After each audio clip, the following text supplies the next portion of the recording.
Hello and welcome to our first investment strategy update of 2022. The pandemic recovery continues. Economies have held up in the face of Omicron, and high infections did not translate into high fatalities, containing pressures on health and economic systems. Overall, while 2021 was a year of economic resurrection, this year growth will slow toward trends. In other words, levels we're more familiar with. Inflation is of course a key concern. While it will stay elevated, price pressures should recede over the coming months.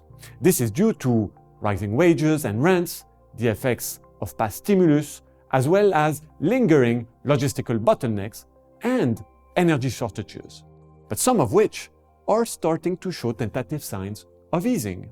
All eyes are now on monetary policy normalization. In the US, the combination of robust growth, cyclical inflation, and a rapidly healing labor market has been enough to move the Federal Reserve. We expect 3 interest rate hikes this year and a reduction of the Fed's balance sheet.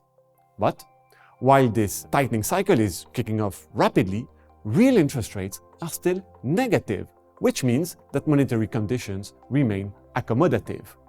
With a still low cost of capital, there is a decent margin of safety to secure the expansion. Now, while the US is withdrawing policy support, China is stepping up easing measures ahead of the Winter Olympics in February and November's Communist Party Congress. And because of authorities' commitment to growth stability, China no longer looks like a key macro risk. Overall, we expect the global economic expansion to continue in 2022 with reasonable growth in most economies.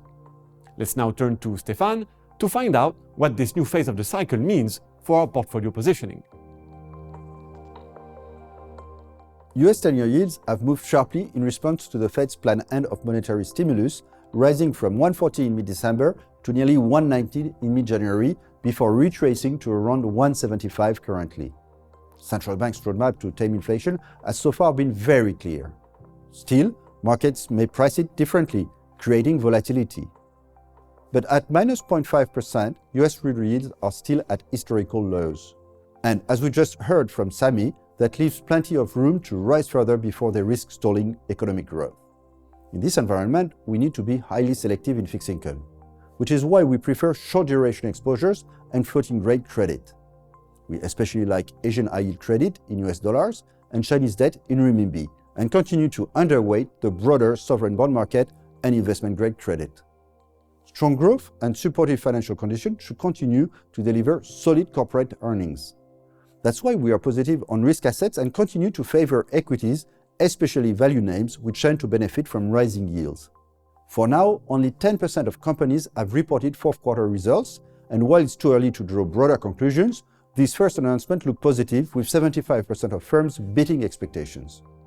In currencies, we expect a stronger dollar, a weaker euro, and a stable renminbi. Turning to alternative assets, we expect the recovery in European real estate to continue and remain underweight in gold as rising real rates make it less attractive.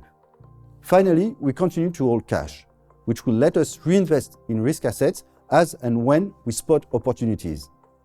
As we begin the new year, geopolitical risks have increased, with tension between Russia and the West over Ukraine dominating current news cycle. Instability has also risen in the Middle East, impacting oil and gas markets, and Taiwan remains a critical issue in US-China relations.